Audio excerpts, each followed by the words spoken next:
In this video, I'm going to show you how to do a taping technique for a plantar plate injury, which is the connective tissue underneath the knuckles of the toes here. When that tears, more commonly at the second toe, this second toe will want to start to go up or translate up, and that will further increase the stress to the tissue around this area. So we need to try and create a taping technique that keeps the toe down and prevents it from excessively extending back. So I'm using Leukotape for this. I have 2 strips that were actually cut in half, about this length, so what, maybe about like 6 inches, 7 inches or so.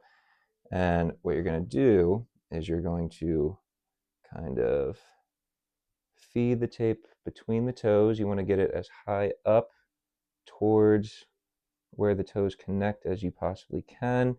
And if you can have the person try and actively try and spread the toes apart, that would be helpful. And we're feeding it through like this. Can be the challenging part, is not getting the tape folded in on itself.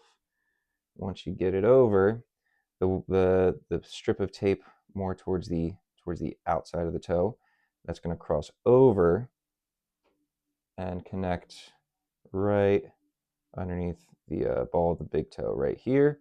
Once that one's down, then you can bring the inner part of the tape and have that track more towards the outside of the foot, like that. And the goal with this is we want to try and position the toe in a slight degree of like about 10 degrees of flexion. So you can notice now with the tape here, now this second toe is slightly down relative to the first and third toes, like so. So I put one piece of tape down first.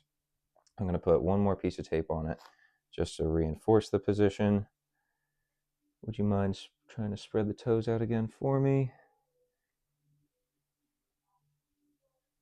Right there. All right, and then you can relax. I'm going to passively bring the big toe away. You know what? Let's try and get this a little bit lower. And this might take some practice to do. You feeling okay so far? Okay. There we go. And then just a little bit of tension. You don't want to pull too much. Again, just enough to get that second toe to start pointing down just a little bit. Apply that tape. Once you have that, lightly rub it down to get it to adhere to the skin. And you want to keep this tape on for as long as it wants to stay on. Once it starts peeling off, now because it's on the foot, not a lot of hair or anything, right? So if you feel like you need to take it off early, you should be okay to do so, versus like if it's on, because a lot more thick skin here, so you're not really gonna likely irritate the skin like it would if I taped the foot and ankle like I did before with you, right? So yeah, you should, if you feel like you need to take it off early, you're more than able to do so.